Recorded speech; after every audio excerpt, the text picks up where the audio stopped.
ఇప్పుడు పిల్లోడు మాట్లాడుతూ కరెంట్ కష్టాలు, పప్పులు, ఉప్పులు నేను ప్రతిదీ ఒక్క పెరగడం. మాట చెప్తానన్న. ఆ, పప్పులు ఉప్పులు, కరెంటు కష్టాలు, డీజిల్ పెట్రోలు, గ్యాసు అన్నీ పెరిగినాయి. ఉమ్, అంటే 2009కి 2014కు తేడా ఏంటి? రాజశేఖర రెడ్డి గారి ప్రభుత్వంలో ఉన్న కాస్టింగ్ ఏంటి?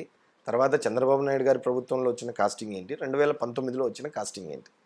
సో మనం సెంట్రల్ గవర్నమెంట్తో అస్సలు లేము. కొన్ని సెంట్రల్ గవర్నమెంట్ సంబంధించిన మాత్రం జరుగుతాయి. ఇప్పుడు నిత్యావసరాలు కానీ, గ్యాస్ కానీ, పెట్రోల్ కానీ, డీజిల్ కానీ ఎవరు పెంచినారు అని అంటే బీజేపీ గవర్నమెంట్. అది కొంతమందికి తెలియదు మన వాళ్ళకి.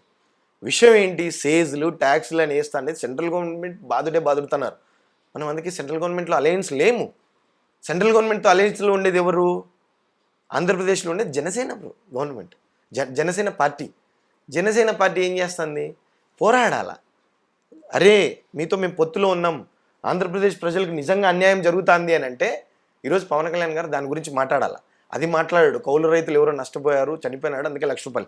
అసలు వైఎస్ఆర్ ప్రభుత్వం 7 లక్షలు వాళ్ళకి ఏదైతే కంపెన్సేషన్ ఇస్తున్నారని ముందు తెలుసుకొని వచ్చి ఇలాంటి కొత్తని అక్కడ క్రియేట్ చేస్తున్నాడు.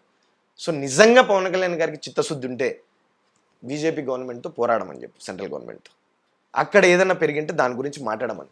సామాన్యునికి న్యాయం చేయాలనుకుంటున్నాను అని అనుకుంటే మాత్రం పవన్ కళ్యాణ్ చేయాలి.